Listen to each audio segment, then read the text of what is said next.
বেনালাসের স্তূপ করছে একদল পুলিশ। এমন একটি ভিডিও সম্প্রতি সামাজিক যোগাযোগ মাধ্যমে ছড়িয়ে পড়েছে। রোমহর্ষকর এই ভিডিও ছিল বৈষম্য বিরোধী ছাত্র আন্দোলনের সময়ে নিহত কয়েকজন ব্যক্তির। ভিডিওটি ভাইরাল হওয়ার পর ঘটনাটি কোথায় ঘটেছে তা নিয়ে প্রশ্ন দেখা দিয়েছে। ফ্যাক্ট-চেক প্রতিষ্ঠান রিউমার স্ক্যানার জানায়, ভিডিওটির ঘটনাস্থল ঢাকা সাভারের আশুলিয়া দামসোনা ইউনিয়নের 7 নম্বর ওয়ার্ডের স্থানীয় মেম্বার পদপ্রার্থী আবুল হোসেন ভূঁইয়ার একটি পোস্টারের সূত্র ধরে বিষয়টি নিশ্চিত হওয়া গেছে, তবে নিহতদের নাম পরিচয় জানা যায়নি।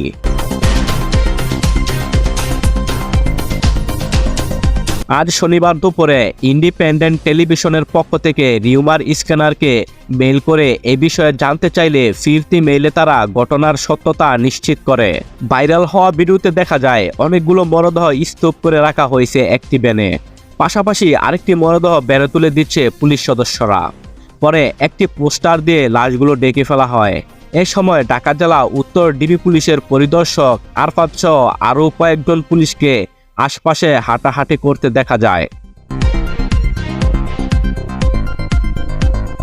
ভিডিওটি কবেকার এমন প্রশ্নে রিউমার স্ক্যানার জানিয়েছে, শেখ হাসিনা সরকারের পতনের দিন 5ই আগস্ট এই ভিডিওটি ধারণ করা হয়েছে।